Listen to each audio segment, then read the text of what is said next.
పరిశుద్ధ గ్రంథంలో ఏర్పాటు చేయని వాక్యాలను ప్రవేశిద్దాం. యోవేలు గ్రంథం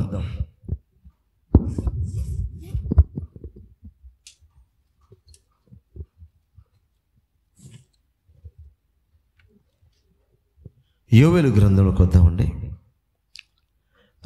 అధ్యాయము 12వ వచనం చదువుకుందాం.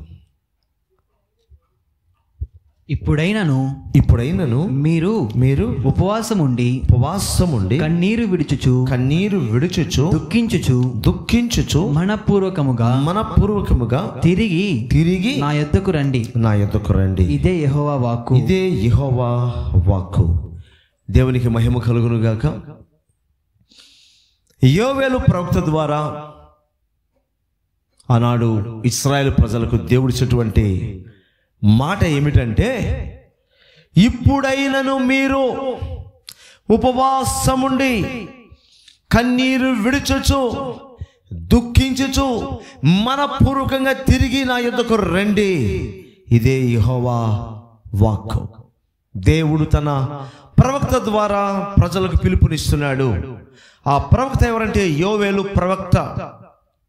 ఇశ్రాయేలు జనాంగానికి దేవుడు పిలుపునిస్తున్నాడు. ఇప్పుడైనను మీరు ఉపవాసముండి, ఇప్పుడైనా ఉపవాసమునండి, కన్నీళ్లు విడవండి, దుఃఖపడండి, మనస్ఫూర్తిగా మీరు నా వైపుకి తిరిగి రండి అని దేవుడు ప్రజలకు హెచ్చరిక చేస్తున్నాడండి. ప్రియమైన వాళ్ళారా, ప్రతి తరములోనూ అనేక సార్లు ఆనాటి నుంచి ఈనాటి వరకు దేవుని ప్రజలు దేవునికి వ్యతిరేకంగా మారిపోయిన సందర్భాలు బైబిల్లో మనం చాలా చూస్తూ ఉన్నాం. అనేక సార్లు దేవునికి బాధ పెట్టారు, దేవునికి దుఃఖాన్ని కలిగించారు.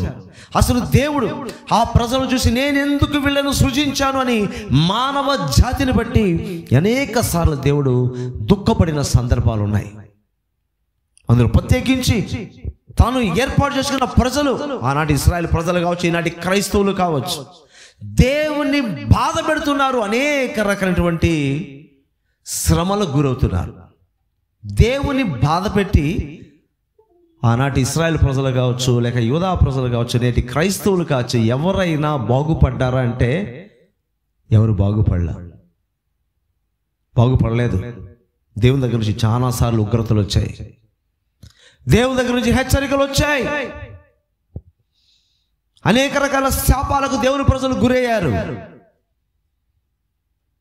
కానీ అదే పరిస్థితి కొనసాగుతుంది నేటి వరకు కూడా. ఇది వాస్తవం. ఇది నేటి వరకు దేవుని ప్రజలకు, దేవునికి వ్యతిరేకంగా జీవించేవారే ఎక్కువ మంది ఉన్నారు. అతి తక్కువ మంది దేవునికి ఇష్టలుగా జీవించేవాళ్ళండి. క్రైస్తవులు అనబడినంత మాత్రాన, లేకపోతే దేవుని ప్రజలను పిలవడం మాత్రాన వారందరూ దేవుని ప్రజలుగా జీవించటం లేదు. ఆనాడు మరి ఎలాగా ప్రవక్త ద్వారా పిలిపిస్తున్న మనం చూస్తున్నాం. ఇప్పుడైనా మీరు ఉపవాసం ఉండి, దేవుడు ఏం చెప్పాడంటే, ఇదిగో మొదటి అధ్యాయంలో ఉంటుంది, మిడతల దండును గొప్ప సైన్యంగా పంపబోతాను మీ దేశం మీదకి అంటున్నాడు దేవుడు. మిడతలను, కోట్లాది కొలది మిడతలను ఒక సైన్యముగా మీ దేశం మీదకి నేను పంపిస్తాను, నాశనం చేస్తుంది. మిడతలన్నీ వచ్చి మీ దేశం మీదకి వచ్చేసి సమస్త నాశనం చేస్తుంది. మిమ్మల్ని, ఆహారాన్ని మొత్తం నాశనం చేసి పెడేస్తుంది. తినడానికి తిండి లేక చస్తారు మీరు, జాగ్రత్త, ఒక సైన్యులా పంపబోతున్నా నేను అని మొదటి అధ్యాయంలో దేవుడు గద్దింపించాడండి. అందుకే అప్పటికి చాలా రకాల ఇబ్బందులు గురవుతున్నారు దేవుని ప్రజలు. ప్రవక్త ద్వారా మరలా ఒక అవకాశం ఇస్తున్నాడు దేవుడు. ప్రవక్త ద్వారా చెప్పిస్తున్నాడు, ఇప్పుడైనను మీరు దేవుని వైపుకి తిరగండి, ఉపవాసం ఉండండి, కన్నీళ్లు విడవండి, దుఃఖపడండి, మనపూర్వకం దేవుని వైపుకి తిరగండి. ఒక అవకాశం దేవుడు ప్రవక్త ద్వారా చెప్పిస్తున్నాడు. అన్ని కాలాలు, ఈ కాలాల్లో కూడా. సో ఉపవాసం ఉండి అనేక సార్లు మనం ప్రార్థన చేస్తుంటాం. ఎందుకు సహజంగా మనం ఉపవాసం ఉంటాము అంటే, కొన్నిసార్లు మనకున్నటువంటి శోధనల నుంచి విడుదల కొరకు ఉపవాసం ఉంటాం. సైతాను శోధనలు కావచ్చు, ఆర్థిక సమస్యలు కావచ్చు, లేదా ఇంకా వేరే వేరే కష్టాలు, బాధలు, లేదా కుటుంబంలో ఇబ్బందులు ఇవన్నీ ఉన్నప్పుడు వాటి నుంచి విడుదల పొందడానికి మనం ఉపవాసం ఉంటాం, మంచిదే. మరి కొన్నిసార్లు మనం ఆత్మీయంగా ఎదగడం కొరకు ఉపవాసం ఉంటాం, మంచిదే. కొన్నిసార్లు సంఘము క్షేమాభివృద్ధిని పొందాలని సంఘం అంతా కలిసి ఉపవాసం ఉంటారు, అది మంచిదే, కాదని చెప్పట్లేదు. కానీ ఇక్కడ మనం చూసే ఉపవాసం ఏంటంటే దేవుని ప్రజలు దేవునికి వ్యతిరేకంగా మారిపోయి దేవుని ద్వారా శిక్షలు పొందుతున్న పరిస్థితుల్లో దేవుడు తన ప్రవక్త ద్వారా చెప్తున్నాడు, మీరు ఇప్పుడన్నా మనస్ఫూర్తిగా తిరగండి, ఉపవాసం ఉంటే నీ మీదకి ఏ ఉగ్రత అయితే పంపబోతుందో దాన్ని ఆపుతాను, లేదంటే ఆ ఉగ్రత మీ మీదకి వస్తే మీరు మొత్తం నాశనం అయిపోతారు. ఎవరితో చెప్తే దేవుడు? అన్యజనులతో చెప్పట్లేదు, అన్యజనులతో చెప్పలే మాట. అన్యజనులు ఆల్రెడీ వాళ్ళ శిక్షకు గురైపోయి ఉన్నారు. వారు తన వైపుకి తిరగాలని దేవుడు వారి విషయంలో కూడా తన ప్రయత్నం తాను చేస్తున్నాడు. అన్ని జనులు కూడా దేవుని వైపుకి తిరగాలని, రక్షణ పొందాలని ఆ కార్యక్రమాన్ని ఆయన చేస్తున్నాడు. మరొక వైపు దేవుని ప్రజల యొక్క దుష్ట ప్రవర్తన నుంచి వారు విడుదల పొందాలని అనేకసార్లు ఉగ్రతలు పంపిస్తున్నాడండి. సో ఇక్కడ ఈ రకమైనటువంటి ఉపవాసాన్ని మనం చూస్తున్నాం. ఉపవాసం ఉండండి. దేనికి ఉపవాసం? పాపాన్ని ఒప్పుకునేదానికి, పశ్చాత్తపడడానికి, క్షమాపణ కోరడానికి. అయ్యా, ఆ ఉగ్రత నుంచి తప్పించాయి మమ్మల్ని, మేము నిజంగా నీకు వ్యతిరేకంగా జీవించామయ్యా, నీ ఎదుట పాపం చేశామయ్యా, తిరుగుబాటు చేశామయ్యా, మేము దోషము చేశామయ్యా అని దేవుని దగ్గర యథార్థంగా ఒప్పుకుని రానున్న శిక్ష నుంచి తప్పించుకున్న దానికోసం దేవుని ప్రజలు ఉపవాసం ఉండమని దేవుడు తన ప్రవక్త యోవేలు ద్వారా ప్రకటన చేశాడు. ఇంకా మనం 13వ వచనంలోకి వస్తే, మీ దేవుడైన యెహోవా కరుణా వాత్సల్యము గలవాడును శాంతమూర్తియు అత్యంత కృపగలవాడునై ఉండి తాను చేయనుద్దేశించిన కీడును చేయక పశ్చాత్తాపపడును గనుక మీ వస్త్రములను కాక మీ హృదయములను చింపుకొని ఆయన తట్టు తిరుగుడి. 13వ వచనంలో ఇక ప్రవక్త చెప్తున్నాడు, దేవుని గురించి చెప్తున్నాడు, ప్రజలతో చెప్తున్నాడు. దేవుని గురించి ఏం చెప్తున్నాడు తెలుసా? దేవుని యొక్క స్వభావం గురించి చెప్తున్నాడు ప్రవక్త. ప్రజలతో చెప్తున్నాడు, దేవుడు ఎటువంటి వాడంట? మీ దేవుడైన యెహోవా ఎటువంటి వాడు తెలుసా? కరుణా వాత్సల్యము గల వాడు. కరుణా వాత్సల్యత ఉంది మన దేవునికి. కరుణ గల దేవుడు, వాత్సల్యత గల దేవుడు. ఇప్పుడు మీ మీదకి ఉగ్రత పంపిస్తున్నాడు, ఓకే. మీకు హెచ్చరిక పంపించాడు, ఓకే, నిజమే. మీకు ఒక అవకాశం ఇస్తున్నాడు, ఏంటో తెలుసా? మీరు కానీ ఇప్పుడు వెంటనే దేవుడిచ్చిన అవకాశాన్ని మీరు సద్వినియోగం చేసుకోండి. మీరు ఇప్పుడు కానీ దేవుడిచ్చిన అవకాశాన్ని సద్వినియోగం చేసుకుంటే మీరు బతికి బట్ట కడతారు, బాగుపడతారు. మీ జీవితాలు, మీ కుటుంబాలు, మీ దేశం దీవింపబడుతుంది, ఆశీర్వదింపబడుతుంది. మీరు వెంటనే తిరగండి. మీ దేవుడు ఎటువంటి దేవుడు అంటే కరుణా వాత్సల్యం కలిగిన దేవుడు, కరుణా వాత్సల్యత కలిగినటువంటి దేవుడు. ఆయన స్వభావాన్ని కూడా మనం జ్ఞాపకం చేసుకోవాలి. ఆయన వైపుకు తిరిగితే ఎంత కరుణ చూపిస్తాడో మనం ఊహించలేం. ఎంత వాత్సల్యత చూపిస్తాడో కూడా మనం గ్రహించ. అంత వాత్సల్యత ఈ ప్రపంచంలో ఎవరు చూపలేనటువంటి దయ, కనికరం, వాత్సల్యత ఏ మనిషి దగ్గర నుంచి మనం పొందుకోలేం. ఆశ ఉండదుగా పొందుకోలేం. కానీ దేవుడు మనకు అంతగా ఇవ్వగలిగిన దేవుడు అండి. అటువంటి దేవుడు అంటే ఆయన. ఇంకా శాంతమూర్తియు అత్యంత కృపగలవాడునై ఉండి, ఏంటంట? శాంతమూర్తి, దీర్ఘశాంతం. దేవునికి దీర్ఘశాంతం గల దేవుడు, అత్యంత కృపగలవాడు, అంతే కదా. కాబట్టి దీర్ఘశాంతం ఉంది, అత్యంత కృపగలవాడై ఉండి. ఆయన స్వభావం ఇది. మనం ఒకసారి ఆలోచిద్దాం. దేవుడు దీర్ఘశాంతం గలవాడు. దీర్ఘశాంతం గలవానికే ఏమండి 4 పీకాలు అనిపించిందంటే వీళ్ళు ఎంత దరిద్ర మనుషులు ఆలోచించాలి ఒకసారి. ఈ దేవుని ప్రజలు దీర్ఘశాంతము గల వానికి కోపం వచ్చిందంటే ఎలా ఉంటుంది? కోపిష్టోడికి కోపం వచ్చిందంటే పెద్ద విషయం కాదు అది. వాడు కోపిష్టోడు అండి, వాడికి ఎప్పుడు కోపం వస్తాను, ముక్కు మీద కోపం, ఏమన్నా కోపం వచ్చేస్తుంది అంటుంటాం కదా.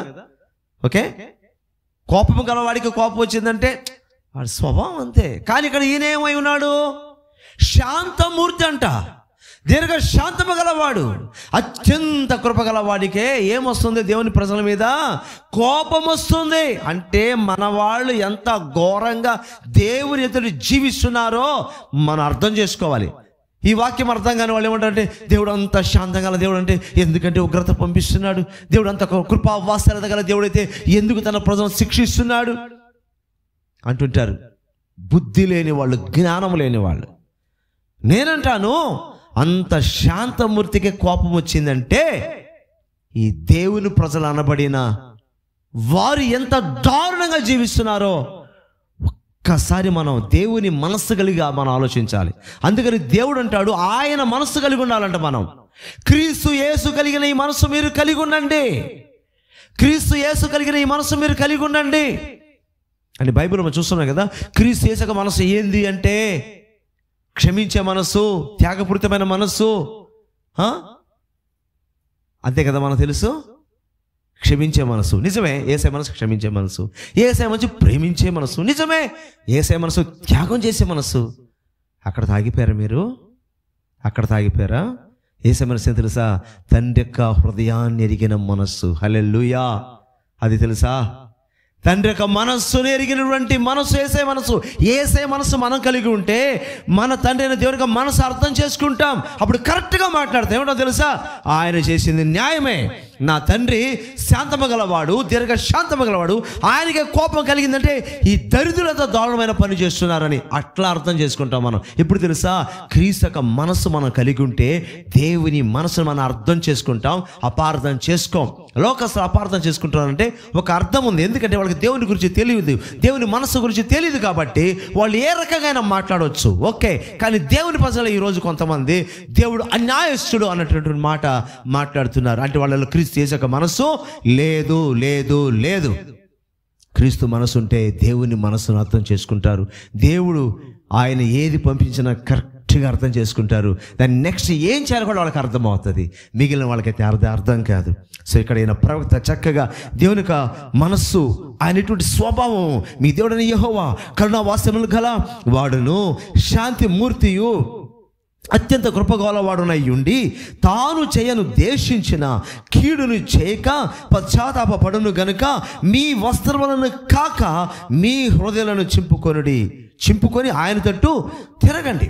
ప్రవక్త చెప్తారు. కాబట్టి మీరు వెంటనే, కానీ దేవుడు ఇంత గొప్ప స్వభావం కలిగిన వాడు కాబట్టి మీకు ఇచ్చిన అవకాశాన్ని బట్టి మీరు వెంటనే ఏం చేయాలంటే ఉపవాసం ఉండండి, ఏడవండి, దేవుని సన్నిధిలో దుఃఖపడండి, ఆయన వైపుకి తిరగండి. మీరు బట్టలు చింపుకోవడం కాదు, మీ హృదయాన్ని చింపుకొని ఆయన వైపు తిరిగి పశ్చాత్తాపడితే ఆయన ఏ కీడైతే మీకు చేయాలని ఉద్దేశించున్నాడో, అంటే ఏ ఉగ్రత అయితే మీ మీదకి పంపాలని ఆయన ఉద్దేశించున్నాడో దాన్ని ఆయన ఆపివేస్తాడు. హల్లెలూయా! చేయండి, పని చేయండి. బట్టలు చింపుకుంటే ఏమొస్తుంది? బట్టలు చింపుకుంటే ఏం రాదు. హృదయాన్ని చింపుకోండి. హృదయాన్ని చింపుకోవడం అంటే విరిగి నలిగిన హృదయం. విరిగి నలిగిన హృదయం, నీ హృదయం చింపినట్టుగా విరిగిపోవాలి. కొన్ని దగ్గర విరగడము, నలగడము అని, ఇక్కడ చింపడం అని అన్నీ ఒకటే. హృదయంలో కార్యం జరగాలి. దేవుడు కోరేది పైపైన ఆచారాలు కాదు. పై ఆచారాల వల్ల ఏమీ రాదు. నీ హృదయములో నుంచి కార్యము స్టార్ట్ అవ్వాలి. దేవుని ప్రజల హృదయములో నుంచి కార్యము ఆరంభం అవ్వాలి. పైన ఏమి చేసిన దానివల్ల ఏమి ఉపయోగము ఉండదు. సో ప్రవక్త చక్కగా దేవుని ప్రజలకు మంచి ఆలోచన, మరి ఆ యొక్క శిక్షను తప్పింపడానికి కొన్ని సలహాలు కూడా ప్రవక్త ఇస్తున్నాడండి. ఎందుకు తెలుసా? ప్రవక్త దేవుని మనసును అర్థం చేసుకున్నాడు కాబట్టి. దేవుని హృదయం లోపల ఏమో తెలుసా? పైకి ఆయన కోప్పడి శిక్షించడానికి మరి అన్నీ కూడా ఆయన సిద్ధంగా ఉన్నప్పటికీ కూడా దేవుని లోపల ఉన్నటువంటి ఆలోచన ప్రవక్త గ్రహిస్తాడు. దేవుని లోపల ఉన్న ఆలోచన తెలుసా? వీళ్ళగా నా వైపురితే క్షమించేస్తాను నేను అంటే లోపల శిక్షించాలని లేదు. లోపల శిక్షించాలి. లోపల ఏమో తెలుసు? లోపల ఈ సమయాన్ని వీళ్ళగా నా వైపు తిరిగితే వీళ్ళని క్షమించేసి ఈ భయంకర పరిస్థితి నా ప్రజలు నేను విడిపించాలి అన్నదే దేవునికి ఎప్పుడు లోపల ఉంటుందండి. మ్యాక్సిమం దేవుడు ట్రై చేస్తుంటాడు, ప్రయత్నం చేస్తుంటాడు, అవకాశం ఇస్తుంటాడు. అప్పటికి కూడా లోపడకపోతే ఇంకా ఆయన ఏం చేయలేడండి. ఆయన చెప్పింది చేసేస్తాడు అంతే. ఇంకా జీవో పాస్ అయిపోయింది అంటారు చూసారా? జీవో పాస్ అయిపోయింది అంటలా ఇంకేం చేయలేం. ఎవ్వరేం చేయలేరు. ఇది వాస్తవం. ఇది దేవుని ప్రజలందరూ తెలుసుకోవాల్సిన వాస్తవాలు. తర్వాత మనకు కొన్ని విషయాలు అర్థమవుతాయండి. మనం జాగ్రత్తగా వింటే మాత్రం అర్థమవుతుంది, లేకపోతే ఏం అర్థం కాదు. 14వ వచనం చూడండి. ఒకవేళ, ప్రవక్త ఇంకా చెప్తున్నాడు ప్రజలతో, ఒకవేళ ఆయన మనస్సు అంటే దేవుడు మనస్సు త్రిప్పుకొని పశ్చాత్తాపపడి మీ దేవుడైన యెహోవా తగిన నైవేద్యమును పానార్పణమును మీకు దీవెనగా అనుగ్రహించును. అనుగ్రహింపడని ఎవడు చెప్పగలడు? అంటే దేవుని వైపుకు మీరు తిరిగితే ఆయన మీకు గొప్ప దీవెనిస్తాడు. ఆయన అనుగ్రహింపడని ఎవరు చెప్తారండి? ఎవరు చెప్పగలరు ప్రపంచంలో? దేవుడు ఇవ్వడండి. దేవుని వైపుకు మీరు తిరిగినా కూడా, మీరు పశ్చాత్తాపడినా కూడా మీకు ఎటువంటి ప్రయోజనం ఉండదు. లేకపోతే దేవుడు మీకు దీవెన ఇవ్వడు, లేకపోతే దేవుడు మిమ్మల్ని క్షమించాడు. ఇది ఎవరు చెప్పగలరు ప్రపంచంలో? ఎవరు చెప్పలేరు. ఎందుకంటే ఆయన ఎప్పుడు కూడా సాధ్యమైనంత మట్టుకు మేలు చేయడానికే దేవుడు ప్రయత్నం చేస్తుంటాడు, కీడు చేయడానికైతే కాదు. అదే ప్రవక్త చాలా క్లియర్గా దేవుని ప్రజలకు అర్థమయ్యేలా చెప్తున్నాడు. మూర్ఖపు జనులు, ఈనాడు ఎంత మూర్ఖపు జనులు ఉన్నారో ఆనాడు అంతకన్నా మూర్ఖపు జనులు ఉన్నారండి. అక్కడక్కడ కొంతమంది క్రైస్తవులను చూస్తుంటే కడుపు మండిపోతుంటుంది. ఎంత మూర్ఖులండి వీళ్ళు! ఎంత మూర్ఖులు! అయ్యయ్యో, ఎలాంటి ఉగ్రతలు వీళ్ళ మీదకి వస్తాయో. కొంతమంది వచ్చి అల్లాడుతున్న వాళ్ళు ఉన్నారు, చూస్తుంటాం మేము అక్కడక్కడ. ఆ దైవ ఉగ్రతని మాకు అర్థమవుతుంటుంది, కానీ వాళ్ళ బుద్ధులు మారవో, జీవితాలు మారవో, స్వభావం మారదో, అలాగే జీవిస్తారు. ఈ ఉగ్రత వచ్చి ఇలా సావనైనా సస్తాం, కానీ మేమైతే ఇలా జీవించాం. అర్థం కావట్లా దేవుని బిడ్డలకి. పిచ్చిపడి తిరుగుతూ ఉన్నారు. ఎక్కడికి దారి తీస్తుంది ఆఖరికి? ఇప్పటికే చాలా దారుణమైన పరిస్థితులు మన దేశంలో నెలకొంది అంటే నేనైతే ఖచ్చితంగా చెప్పగలను. ఈరోజు మన భారతదేశంలో క్రైస్తవులకు హింస జరుగుతుందంటే కారణం ఎవరు తెలుసా? అన్ని జనులు కాదు, మతోన్మాదులు కాదు, మన క్రైస్తవులే కారణం. ఈ తప్పు కానీ క్రైస్తవులు తెలుసుకుంటే మొత్తం ఆగిపోద్ది ఎక్కడికక్కడ. తప్పు తెలుసుకోవటం లేదు మా భారతీయ క్రైస్తవులు. ఇంకా కూడా తమ తప్పు తాము తెలుసుకోకుండా వాళ్ళేదో చేసేస్తున్నారు, వీళ్ళేదో చేసేస్తున్నారు అంటున్నారు. వాళ్ళకి అధికారం ఇచ్చింది దేవుడే, తెలుసా మీకు? అలాంటి వాళ్ళకి అధికారం ఇచ్చింది ఎవరు తెలుసా? దేవుడే. దేవుని ఆత్మ కలిగిన వాడు మాట అర్థం చేసుకుంటాడు, అంగీకరిస్తాడు. మిగిలిన వాళ్ళు అర్థం చేసుకోలేరు, అంగీకరించాలి. ఏందండి మీరు అన్ని జనులకు సపోర్ట్ మాట్లాడుతున్నారా? క్రైస్తవుల్ని హింసిస్తుంటే వాళ్ళకి మీరు సపోర్ట్ మాట్లాడుతున్నారా? మొత్తం మాదిరి మీరు సపోర్ట్ చేస్తున్నారా అన్నటువంటి దరిద్రపు మాటలు మాట్లాడతారు. అర్థం కాని వాళ్ళు. అర్థం చేసుకునేవాడు వెంటనే ఏం చెప్తారు తెలుసా? అవునండి, మనదే తప్పు, మనం దేవుని తిటిగా సరిగా లేదు, అందుకనే ఈ భయంకరమైన పరిస్థితి ఈరోజు మన దేశంలో దేవుని ప్రజలకు కొనసాగుతూ ఉంది. నెక్స్ట్ మనం చూస్తే ఇంకా ఏం చెప్తున్నాడు ఆయన? 15వ వచనం చూడండి. ప్రవక్త ఏం చెప్తున్నాడో? సియోనులో బాకా ఊదుడి, ఉపవాస దినము ప్రతిష్ఠించుడి, ప్రతిదినము నియమించి ప్రకటన చేయుడి. 16 చదువు ఆయన. జనులను సమకూర్చుడి, సమాజము కూటము ప్రతిష్ఠించుడి, పెద్దలను పిలువనంపించుడి, చిన్నవారిని సంధ్యపానము చేయి బిడ్డలను తోడుకొని రండి. పెళ్లి కుమారుడు అంతఃపురములో నుండి పెళ్లి కుమార్తె గదిలో నుండి రావలెను. ఏం చెప్తున్నా తెలుసా? ఉపవాస దినం ప్రకటించండి. ఈ భయంకరమైన పరిస్థితుల్లో మీరు చేసిన పని ఏంటో తెలుసా? దేవునికి ఉగ్రత ప్రజల మీదకి రాకముందు మీరు చేసిన పని ఏంటో తెలుసా? ఉపవాస దినం ప్రకటించండి. ఇది వ్యక్తిగతమైన ఉపవాసం కాదండి. ఇది వ్యక్తిగతమైన ఉపవాసం కాదు, సంఘ ఉపవాసం. లేదంటే క్రైస్తవులందరూ కలిసి చేయాల్సిన ఉపవాసం. క్రైస్తవులందరూ ఒక చోటికి రానక్కర్లా, ఎవరు ఉన్న చోట వాళ్ళు ఉపవాసం ఉండొచ్చు, ఎవరి సంఘాల్లో వాళ్ళు ఉపవాసం ఉండి ప్రార్థన చేయవచ్చు. ఎందుకంటే టోటల్గా ఒక జాతి మీదకి వచ్చినటువంటి దేవుని ఉగ్రత తప్పించబడాలి అంటే ఇది వ్యక్తిగతమైన ఉపవాసం కాదు. సంఘాలు ఉపవాసం ఉండి ఏడవాలి. అలాంటి దినాల్లో మనం ఉన్నాం. ఆనాడు యోవేలు ప్రవచనము ఆనాటిగా కాదు, ఈనాటిగా వర్తిస్తుందండి. జాగ్రత్త మనం అర్థం చేసుకుంటే మనకు అర్థమవుతుంది. ఎవరైనా రావాల్సింది ఉపవాసంలో. అంత క్లియర్గా ఏమండి, ఆఖరికి ప్రజలందరూ పెద్దలు పిలిపించండి, చిన్నవారిని తీసుకురండి, సన్నిపానం చే బిడ్డలను తోడుకురండి, పాలు తాగే బిడ్డలు కూడా తీసుకురండి ఉపవాసానికి. పెండ్లి కుమార్తె గదిలో ఉండి ఎంజాయ్ చేయడానికి వాళ్ళు కూడా రావాల్సిందే. మాకు కొత్తగా పెళ్ళయిందండి, మీకు అసలు హ్యాపీగా అనడానికి లేదు. నీ కొత్తగా పెళ్ళయిందో పెళ్ళి 10 సంవత్సరాలు కాదు, నువ్వు రా అంతే. పెండ్లి కుమారుడు గదిలో నుంచి వచ్చేయాలా ఉపవాసానికి, పెండ్లి కూతురు వచ్చేయాలా. అలాంటి రోజుల్లో ఉన్నాం. మీరు ఉపవాసం అండి, మేము ఎంజాయ్ చేసుకుంటాం, మాకు ఇప్పుడే పెళ్ళేది, మేము హ్యాపీగా ఉండాలి, మేము ఆ ఊరికి వెళ్ళాలి, ఈ ఊరికి వెళ్ళాలి. ఇవన్నీ కుదరదు. కుదరతుందా? వచ్చేయాలంతే. పాలు తాగి చంటి బిడ్డలు కూడా తీసుకొచ్చేయండి ఉపవాసానికి. అందరు కలిసి పెద్దలు, మత పెద్దలు, క్రైస్తవ పెద్దలు, క్రైస్తవ నాయకులు, సేవకులు, ప్రజలు అందరూ కలిసి ఏడవాలి, దుఃఖించాలి, ఉపవాసం ఉండాలి, దేవుని తిరగాలి. అయ్యా, ఈ దేశంలో ఉన్నటువంటి క్రైస్తవులు మేము నీ ఎదుట ఏ విషయంలో తప్పి మమ్మల్ని క్షమించు క్షమించు క్షమించు అని క్రైస్తవులంతా ఏడిస్తే, ప్రార్థన చేస్తే దేవుడు తప్పిస్తాడు. ఉగ్రత నుంచి తప్పిస్తాడు, శ్రమల నుంచి తప్పిస్తాడు, దేశంలో ఎదురే పరిస్థితుల నుంచి క్రైస్తవులు దేవుడు తప్పిస్తాడు. ఇది మానేసి కూర్చొని వాదనలు పెట్టుకుంటే ఏమీ ప్రయోజనంలా.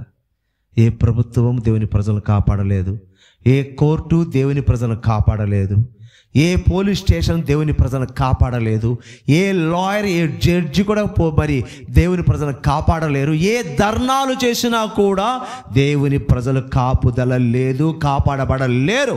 ఇది వాస్తవం. ఇది ఎన్ని చేసినా వేస్ట్ వేస్ట్ వేస్ట్. గంటల తరబడి యూట్యూబ్లో ప్రసంగాలు చేసినా కూడా ఏం ప్రయోజనం లేదు, డిబేట్లు చేసేటువంటి ప్రయోజనం లేదు, వాదోపవాదాలు పెట్టుకున్నంత మాత్రం ప్రయోజనం లేదు. చేయవలసింది విడిచిపెట్టేసి మిగతా అన్నీ చేస్తున్నాం అన్నవాడు. ఎందుకంటే ఇది కష్టము కాబట్టి, ఉపవాసం దేవుని తిరిగి ఆడవడం కష్టం కాబట్టి మాట్లాడడానికి గంటలు కూర్చొని మాట్లాడి నాది గొప్ప, నీది గొప్ప, నీది గొప్ప. ఎప్పుడు తెగద్దండి ఇది? తెగేదేనా? తెగుద్దా? మూర్ఖులతో వాదన పెట్టుకుంటే ఏమవుతుందంటే బైబిల్ ఏం చెప్తుంది చెప్పండి? మూర్ఖుడితో వాదించేదానికన్నా ఎలుగు బంటితో పోరాడడం మేలు. ఈ వాక్యం తెలీదా వాదించే వాళ్ళకి? చెప్పడం వరకే మన బాధ్యత అండి. సువార్త ప్రకటించడం తప్పని చెప్పట్లా. ప్రకటించు, నమ్మి సువార్త నమ్మి యేసయ్య నమ్మి బాప్తిజం రక్షింపడతాడు, నమ్మకపోతే శిక్షింపడతాడు, అంతే. నువ్వు కూర్చొని వాదిస్తే నీ గ్రంథం నా గ్రంథం నా గ్రంథం నీ గ్రంథం పెట్టుకుంటే తెగుద్దా? తెగదది. ఒక్క ఆత్మ రక్షిస్తావు నువ్వు వాదించి, వాదన పెట్టుకొని ఓడిస్తావా తప్ప ఒకళ్ళు ఓడించగలవేమో, కానీ రక్షణలోకి నడిపించలేవు. డీప్గా ఆలోచించాలా. ఒకవేళ నువ్వు ఓడించగలవు, రక్షణలోకి నడిపించలేవు. కానీ దేవుని ఆత్మ ద్వారా రక్షణలోకి నడిపిస్తాం, ప్రార్థన ద్వారా రక్షణలోకి నడిపిస్తాం. ప్రకటన చేయడం వరకే మన బాధ్యత. సువార్త వద్దని చెప్పట్ల, ప్రకటించాలి. అది కూడా బైబిల్ యేసయ్య చెప్పిన విధానంలో ప్రకటించాలి, సొంత జ్ఞానంతో అయితే కాదు. యేసయ్య ఎలా ప్రకటించమన్నాడో అలా ప్రకటించాలి. నీ సొంతగా ఏదేదో ప్లానింగ్ వేసుకొని పిచ్చి పిచ్చి పనులు చేసేసి సమస్యలు తెచ్చుకొని క్రైస్తవ మొత్తానికి సమస్యలు తీసుకొచ్చి పెట్టే సువార్త చేసేవాడు చాలా మంది అయిపోయారు ఈరోజు.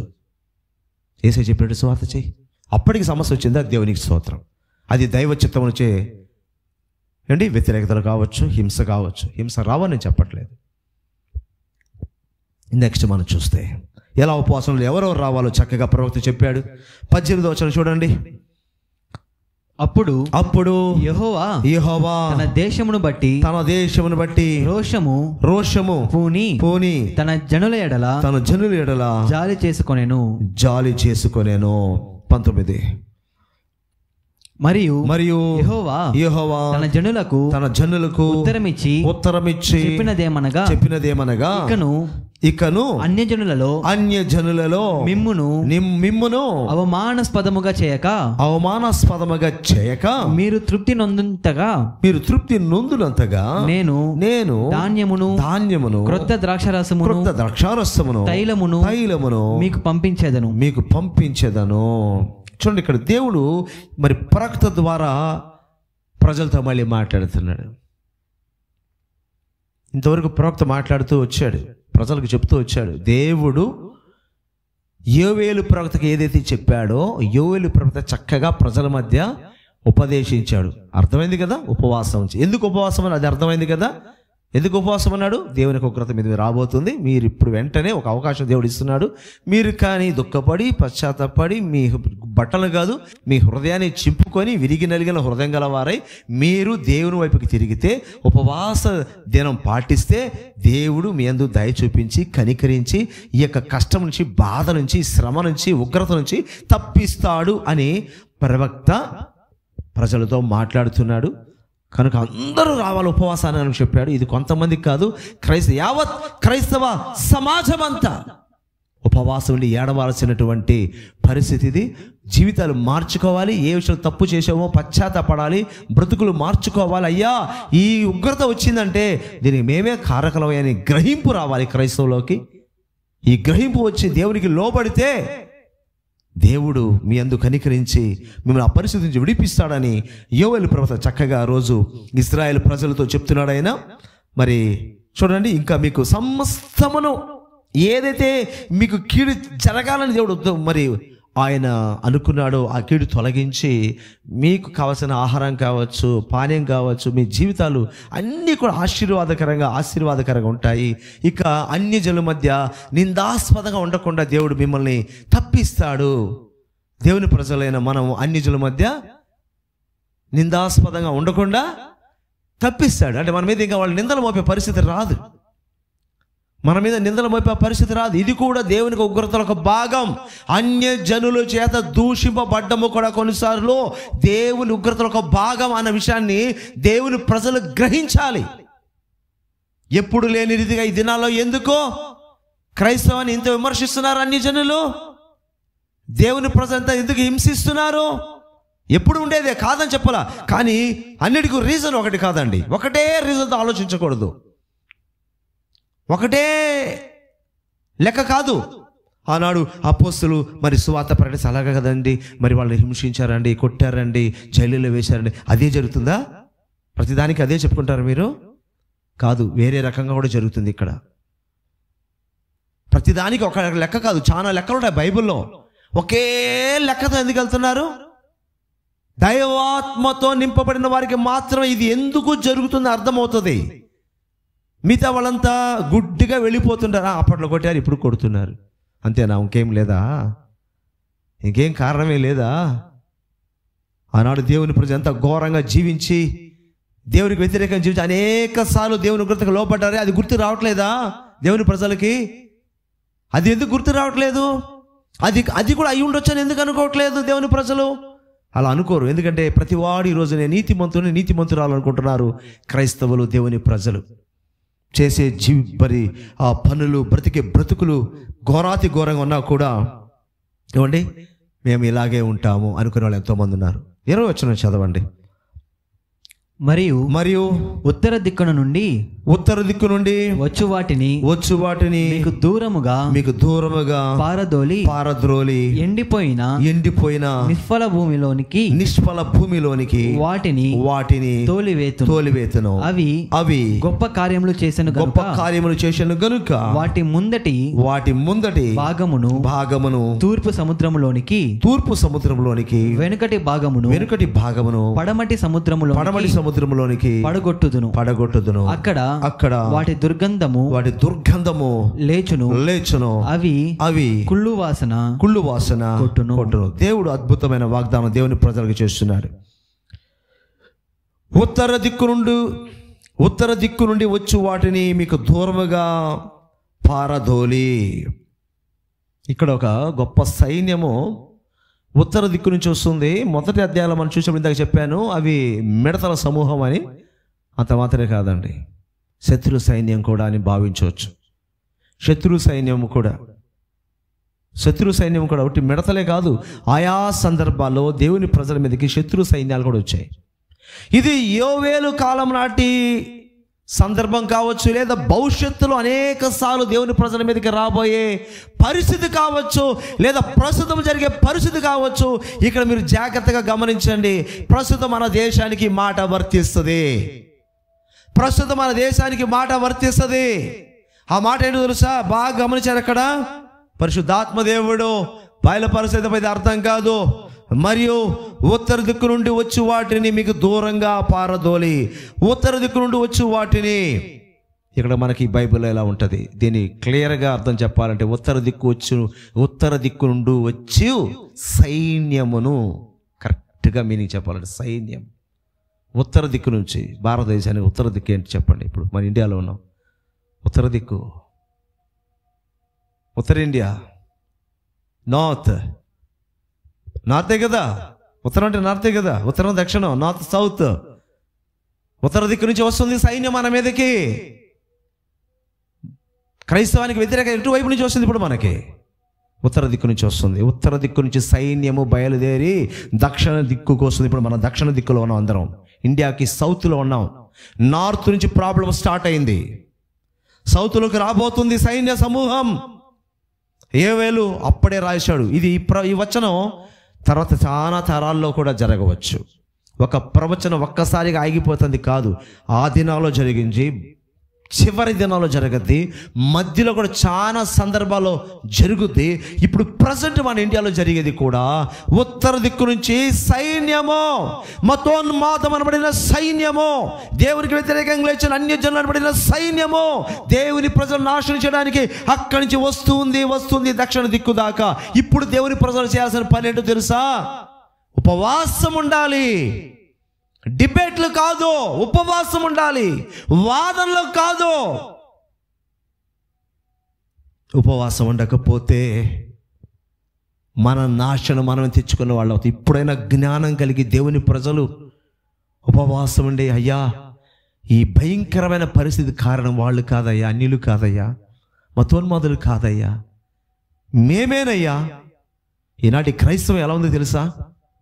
అసలు క్రైస్తవ పరిస్థితి ఎలా ఉందో తెలుసా? అసలు ఇతరులని ఆడిపోసుకోవడం కాదు, ప్రస్తుత దినాల క్రైస్తవం ఎంత దుర్మార్గతలో ఉందో తెలుసా మీకు? నిజమైన దేవుడు యేసు ప్రభువు, అవునా కదా? నిజమైన దేవుడు యేసు ప్రభువు, పరలోకానికి మార్గం యేసు ప్రభువు, ఇది మనకు తెలుసు క్రైస్తవులైన మనకు. కానీ ఈ సత్య మార్గంలో ఉన్నటువంటి దేవుని ప్రజలు ఎంత అన్యాయంగా జీవిస్తున్నారో, ఆనాటి ఇశ్రాయేలు ప్రజల కన్నా ఎంత ఘోరంగా నేటి క్రైస్తవం జీవిస్తుందో తెలుసా? క్రైస్తవంలో క్రీస్తు ఉన్నాడా చెప్పండి? క్రైస్తవంలో క్రీస్తు కనిపిస్తున్నాడు ఈ దినాల్లో. కఠినత్ములు, దొంగలు, క్రైస్తవుల హంతకులు, క్రైస్తవుల వ్యభిచారం, క్రైస్తవుల దౌర్జన్యం, క్రైస్తవులో ఇంకా రాజకీయం, అణిచివేయడం, ఎన్ని చూస్తున్నామండి క్రైస్తవుల్లో ఈరోజు.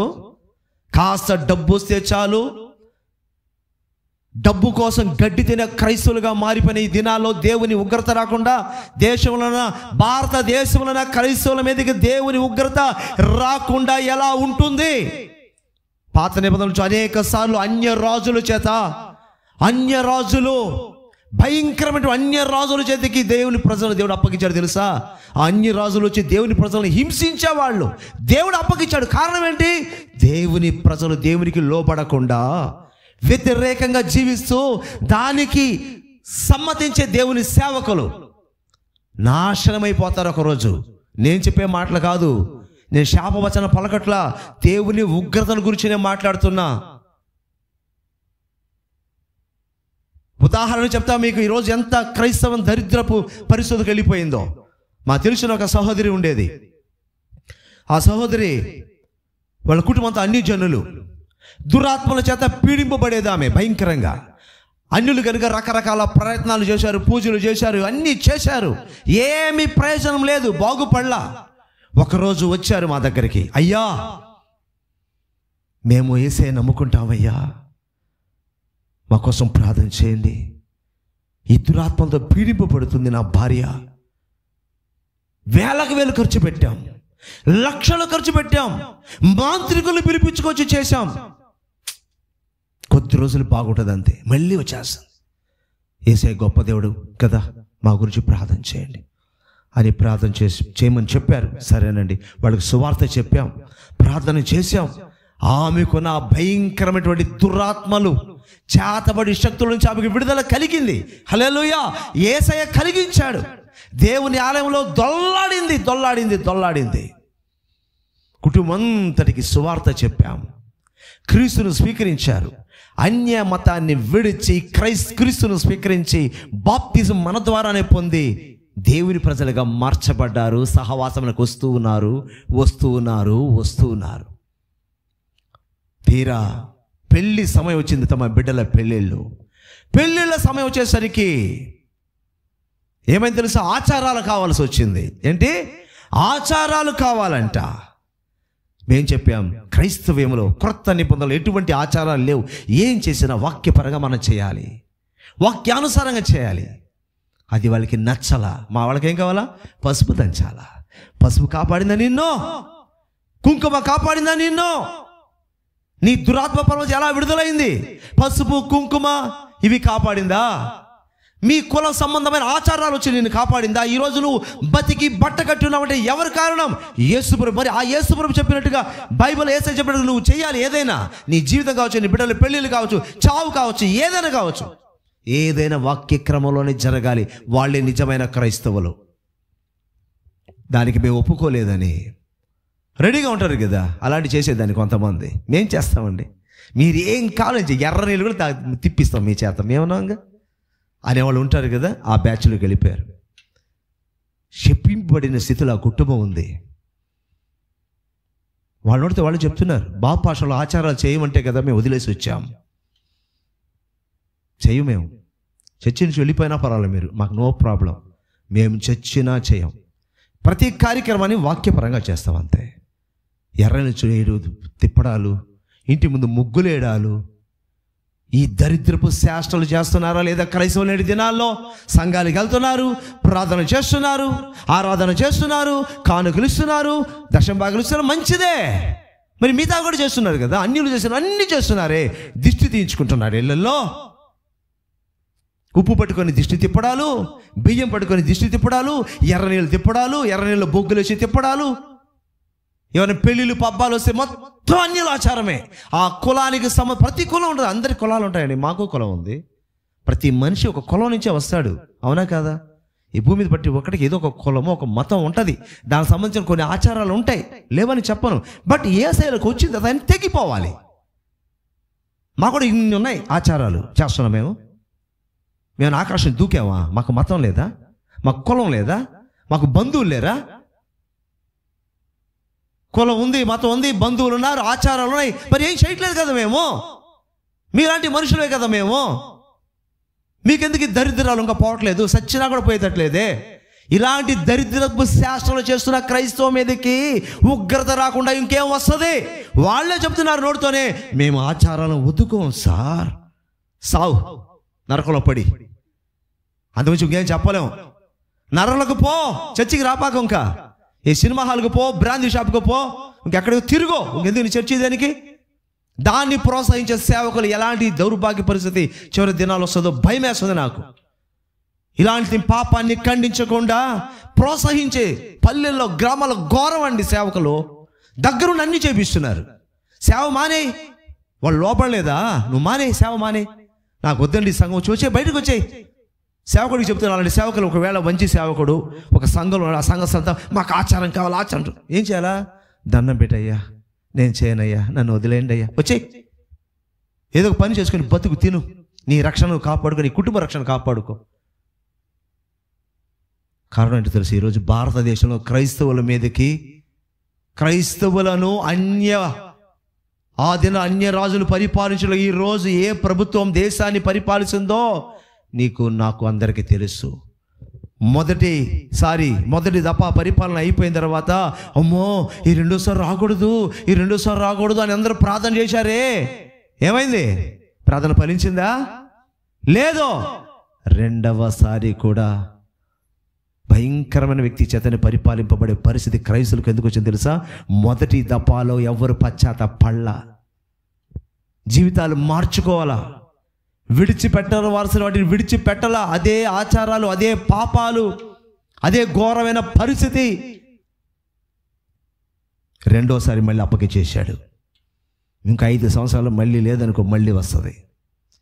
ఈ 5 సంవత్సరాలు దేవుని ప్రజల మార్పు రాకుండా మేము ఉద్యమాలు చేస్తాం, మేము అది చేస్తాం, అసలు చేయాల్సిన పనికి మానవారా, మీ తప్పులు మీరు గ్రహించి, మీ పాపాలు మీరు ఒప్పుకొని విడిచిపెట్టి, ఇక మేము చెయ్యము దేవుడా, ఇక మాకు అన్ని ఆచారాలు వద్దు, నీ ప్రజలుగానే జీవిస్తాం, నీ ప్రజలుగానే చచ్చిపోతాం, మాకు వద్దు అని నిలబడు, మొత్తం మారిపోద్ది. రాజ్యాంగాన్ని, రాజ్యాలను మార్చే దేవుడు కాదు మన దేవుడు. మరి ఎందుకు ప్రార్థన చేసే మారలా? ఆయన అంటాడు, ముందు మీరు మారండిరా, తర్వాత నేను ప్రభుత్వాన్ని మారుస్తాను. మీరు మారకుండా ప్రభుత్వాన్ని మార్చమంటారేంటి? మీకు ఇలాంటి ప్రభుత్వమే కరెక్టో? నడ్డి ఎరగొడతారు ఇప్పుడు వాళ్ళు. ఇప్పుడు యేసయ్యా చేతులు ఎత్తుతారు, ఉపవాసాలు, కన్నీళ్ళు. ఇప్పుడు దాకా ఇంకా సెగ తగాల దక్షిణం వైపు, నార్తులు తగలుతా ఉంది, వస్తుంది ఇటు సైడ్కి.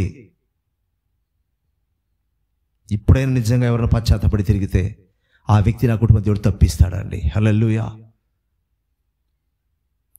గతంలో మణిపూర్లో జరిగిన సంఘటనలో ఘోరాలు జరిగాయని మనకు తెలుసు. అక్కడే అంటే ఆయన చెప్పనక్కర్లా, స్త్రీల విషయంలో ఎలాగా చేశారో తెలుసు కదా. అక్కడ అసలు తప్పింపడలా. ఇంకో దగ్గర ఇంకా 2 స్టూడెంట్స్ చెప్పారు, వాళ్ళు యవ్వనస్తులు, ఆడపిల్లలు, దుమ్మిగా వాళ్ళ మీదకి వచ్చేస్తే ఆ క్షణంలో దేవుడు ఏ ప్రమాదం జరగకుండా వాళ్ళు దేవుడు తప్పించేశాడంట. నేనంటాను, వాళ్ళు నిజంగా దేవునికి భయపడిన వాళ్ళు అయి ఉంటారు. హల్లెలూయా. వారు నిజంగా దేవునికి భయపడిన ప్రజలై ఉంటారు. అంతా దుమ్మిగా 100 మంది వచ్చేశారు. ఆ రూమ్లోకి వెళ్ళిపోయి తలుపులు వేసుకున్నారు యవ్వన బిడ్డలో. అద్భుతంగా దేవుడు ఆ 2 బిడ్డలు దేవుడు తప్పించాడు తెలుసా. పగలు కొట్టుకొని వచ్చే లోపల వేరే సంఘటన జరిగింది. వీళ్ళు తప్పింపబడ్డారు. అక్కడ ఏమీ కాల. నేనంటాను, వాళ్ళు నిజంగా దేవునికి లోబడి ఉంటారు, తప్పింపబడ్డారు. మిగతా వాళ్ళకి తీర్పు తీర్చే అధికారం నాకు లేదు, కానీ వాళ్ళకి వచ్చి నేను మాట్లాడు, తప్పింపబడతారు. సో ఉత్తర దిక్కు నుంచి సైన్యం వస్తుంది. ఇప్పటికైనా ఎంత ఆలోచించి ఎంత దారుణం తెలుసా. కుళ్ళు, కుటంతరాలు, ఒక్కరు బాగుంటే చూడలేని క్రైస్తవం ఈరోజు తెలుసా. ఎంత బాధ తెలుసా. మళ్ళీ దేవుడు అంటారు, ప్రార్థన అంటారు, స్తుతి అంటారు, ఆరాధన, లోపలంతా కుళ్ళే, లోపలంతా అసూయే. ఒకవేళ మంచి పొజిషన్ వస్తే కింద వాళ్ళని హీనంగా చూడడం, ఒకవేళ ఆశీర్వదింపబడిన పొజిషన్కి వస్తే కింద వాళ్ళని హీనంగా చూడడం. నాలాంటి క్రైస్తవుడే కదా, నాలాంటి దేవుని బిడ్డని ఎవరైనా ఆలోచిస్తున్నారా? నెల్లూరు జరిగిన ఒక సంఘటన చెప్పి ముగిచ్చేస్తా. ఈరోజు ఎంత ప్రార్థన చేస్తాం అనేది ముఖ్యం కాదు, ముందు విషయం తెలుసుకుందాం. తర్వాత ఇంటికి వెళ్ళని ప్రార్థన చేసుకోండి. విషయం తెలుసుకోండి, ప్రార్థన చేసుకుంటా ఏం వస్తుంది? ఆడ ఏం రాదు, ఎలాంటి ప్రతిఫలం కూడా లేదు. నెల్లూరులో ఒక వ్యక్తి ఉన్నాడండి, కపాడిపాలెం ఒక వ్యక్తి ఉన్నాడు. కాస్త అధికారం కలిగిన వ్యక్తి, హోదా కలిగిన వ్యక్తి, డబ్బు ఉంది. వాళ్ళ ఇంటికి ఒక సేవకుల కుటుంబం దూర ప్రాంతం నుంచి బాగా కష్టాల్లో ఉన్నారు పాపం సేవకుడు సేవకురాలు. ఇతను తెలుసని ఇతను ఫోన్ చేసి, అంటే మాకన్నా హెల్ప్ చేయండి అయ్య గారు అంటే, రండి నేను చూసుకుంటా అన్నాడంట. సేవకుడు భార్య అతన్ని నమ్మి వాళ్ళ ఇంటికి వచ్చారు.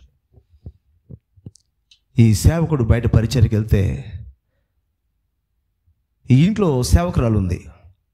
మంచి మంచి వయసులో ఉన్న వాళ్ళు, ముసలు ఏం కాదు, సేవకురాలు. సేవకుడు పరిచర్కి వెళ్తే వీడు పిలిపించాడు. వీడు ఆ సేవకురాలతో బ్యాడ్గా బిహేవ్ చేస్తున్నాడు. అయ్యా అలాంటి దాన్ని కాదే, ఎలాంటి దానివే, పరిస్థితి బాగాలేకపోతే అడ్జస్ట్ అవ్వాలి అన్నిటికీ, దుర్మార్గుడు అన్నాడు. అండర్వేర్లు తీసుకొచ్చి ఉతకమనేవాడంట దరిద్రుడు.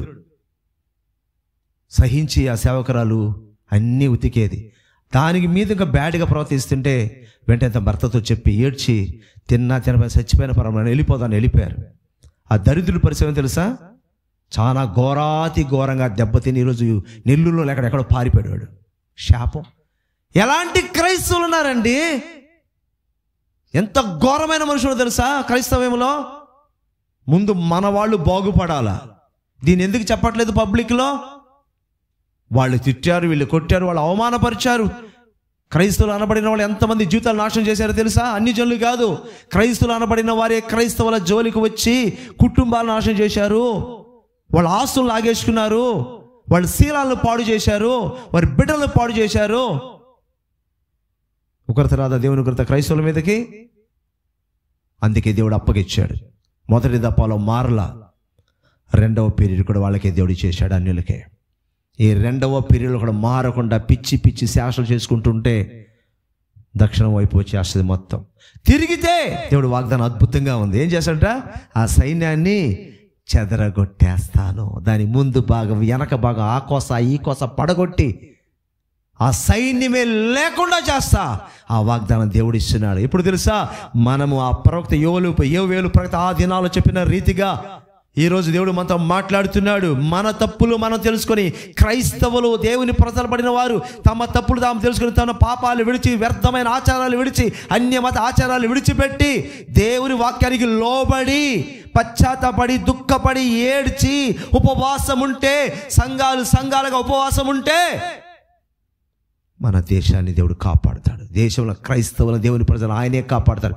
ఎవ్వరు మనం కాపాడనక్కర్లేదు. ఎట్ట వచ్చిందంటే వెళ్ళిపోద్ది సైన్యం అంతా, మరి విచ్ఛిన్నం అయిపోద్ది, చల్లా చెదురైపోద్ది.